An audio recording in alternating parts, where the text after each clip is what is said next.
beautiful day in Brooklyn. I got everyone's favorite, the 06 116 S&S Dyna. Gotta love it. It's weird having to use a key. I'm just never gonna get used to it after having the fob for so long. But yeah, we got my main man, Vongus Flat FXDLS in the building. We're rolling, man. Oh, so sketchy.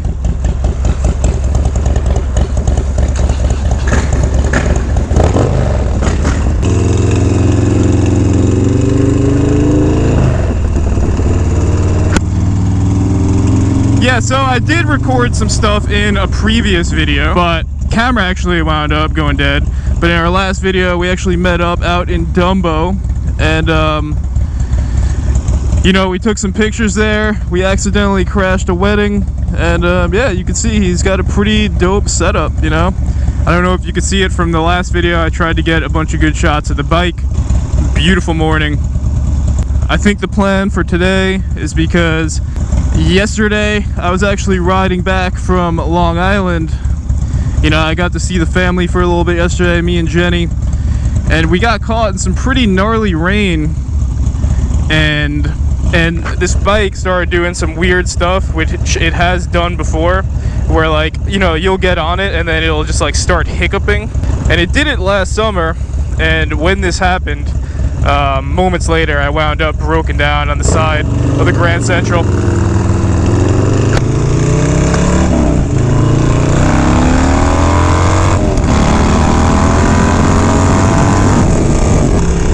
Alright, no hiccups yet, which is nice.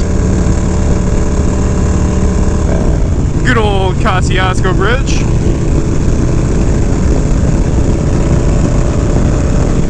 And yeah, I was gonna take Jenny with me today, but you know, once I told her that there would be a risk of this bike breaking down, she was like, yeah, I think I'm just gonna stay in bed.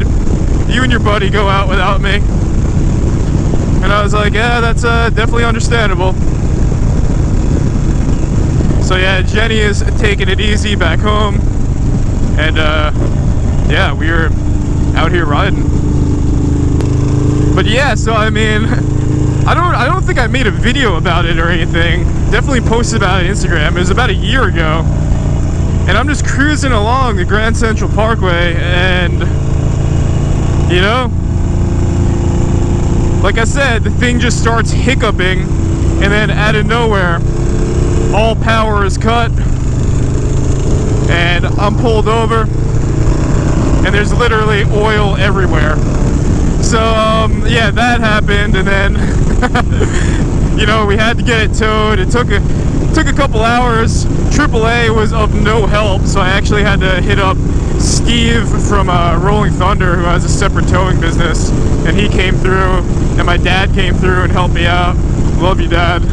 And yeah, here we are now. So yeah, yesterday I was just a little sketched out by some of the behaviors I was seeing from the bike. So it would have been nice to maybe change the scenery a little bit today, maybe shoot upstate or something with Vongus Flat, but I think I want to keep it more kind of local, just because if the breakdown does happen, I want to be in a place where I could, you know, get some help to handle it. You know, it would not be fun to have to get a tow all the way up to Bear Mountain. But if it breaks down on Long Island, whatever, it is what it is.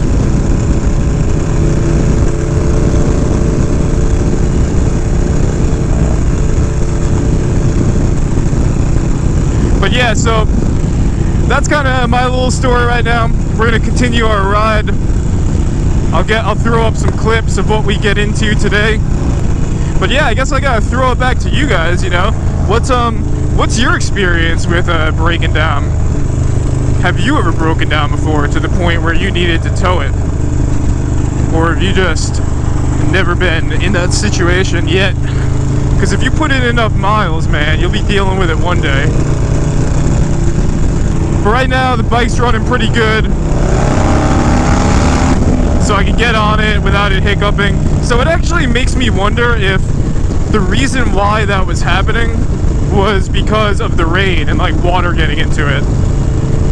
I don't know. Like, what do you guys think? It's really, really weird. It's like I said, it's like I would get on it a little bit and then it would be almost like a chopping sound, and then it would like almost like start to stall. Like it felt like the power was like cutting, and I would get off it at that point, and then it would be fine. So let me know what you guys think. Why is the 06 doing that? Do you think that I'm gonna break down at the end of this ride? I mean, this could really go either way today. Who knows? But, you know, we'll cover that in the video after this. You know, if you want to see what we get into, check out my next video. I'll have that one be a little bit more focused on our ride and on Vongus and his bike. 1 hour later.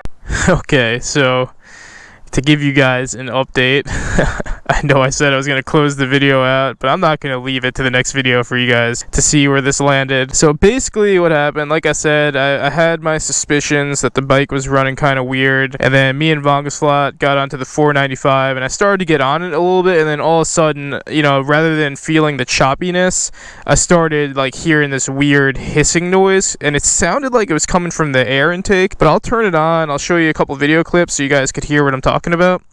Yeah, the neighbors here are definitely not psyched about this.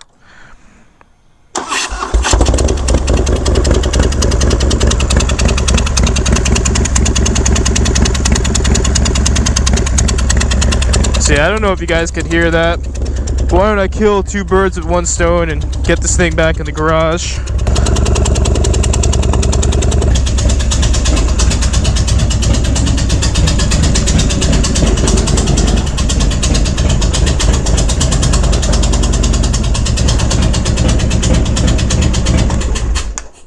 But yeah, so as you can see, it just really does not sound good. And, you know, it made it like 15-20 miles after it started doing it. And then, you know, with Vongus, I was like, yo, let me just go to my parents' house so we could try to diagnose this problem rather than risking this thing breaking down right now. The last thing I wanted to do is have this thing break down on the parkway again and have to deal with getting it towed. So that's kind of where we're at.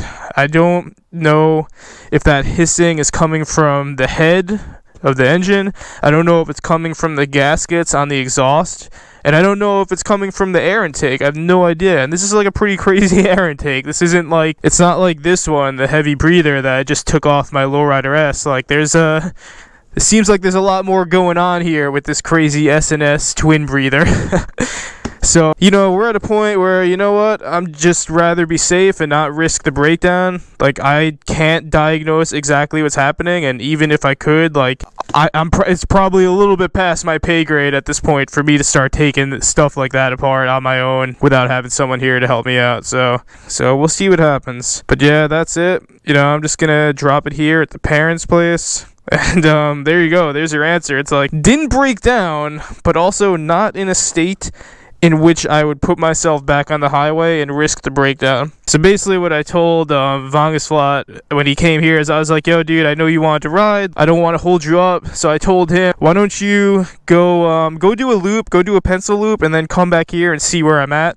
So what I'm going to do is, the road captain said I could take his Ultra Classic out, so that's what I'm going to do. So yeah, taking the Ultra Classic out, and then if you want to see that ride that I do with him, if you want to see me ride my dad's bike for today, I wonder very much about the views on that video, then check that one out. But yeah, thanks Dad for always giving me a bike to ride. But that's it. The 06 is down, the FXDLS is down, BK Low is out of bikes. So what does that mean after I ride my dad's bike? Well, that means we're going to be Cajun. And yeah, the 06 GTI is what I'll be rocking for a little bit. But yeah, that's really it.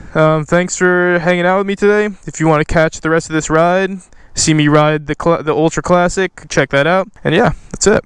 As always, stay safe out there, stay low, and BK Low is out for real this time. Later.